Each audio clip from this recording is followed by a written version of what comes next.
حضرت داؤد علیہ السلام کی قوم کے 70,000 افراد سمندر کنارے ایلا نامی بستی میں رہا کرتے تھے۔ ان لوگوں کو اللہ تعالیٰ نے ہر نعمت سے نوازا تھا، لیکن جب راحت و سکون آیا تو یہ اللہ تعالیٰ کی عبادت سے محروم ہو گئے اور اللہ تعالیٰ کی مخلوقات پہ ظلم کرنے لگے۔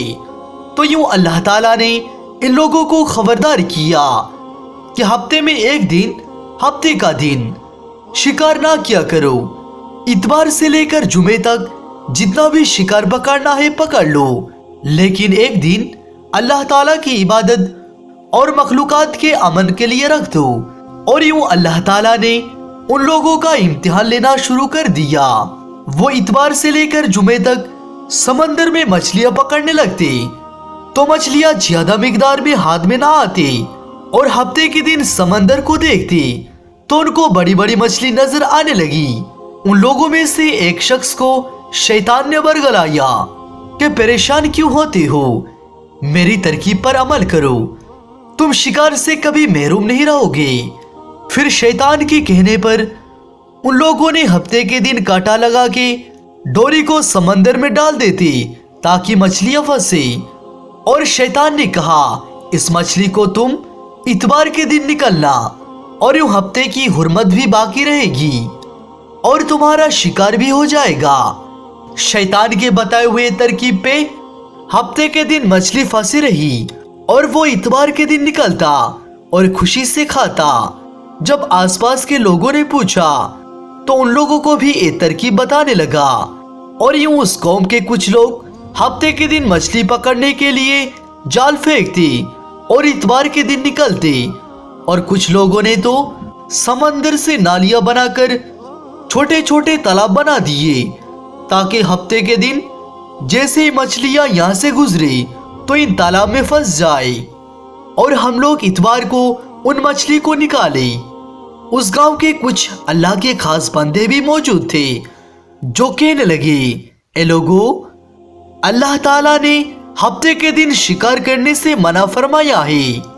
اے جو تم جال پھینکتے ہو یا جو چھوٹے چھوٹے تالاب بناتے ہو، ان میں ہفتے کے دن اگر مچھلی پھنسی ہے تو یہ شکار ہفتے کا دن کا ہوگا۔ اللہ کے عذاب سے ڈرو، اللہ کی نافرمانی نہ کرو۔ وہ لوگ ان لوگوں کا مذاق اڑانے لگے کہ ہمارے جو مرضی ہوگا ہم کریں گے۔ اب ان بستی میں 3 گروہ بن گئے۔ ایک ان 70,000 میں وہ لوگ تھے جو ان نافرمان لوگوں کی بار بار اصلاح کرتے، دوسرے وہ جو ان لوگوں سے نفرت کرتے اور خاموشی اختیار کیے ہوئے تھے، اور تیسرے وہ جو گمراہ ہو کر اللہ تعالیٰ کی نافرمانی کرتے رہتے تھے۔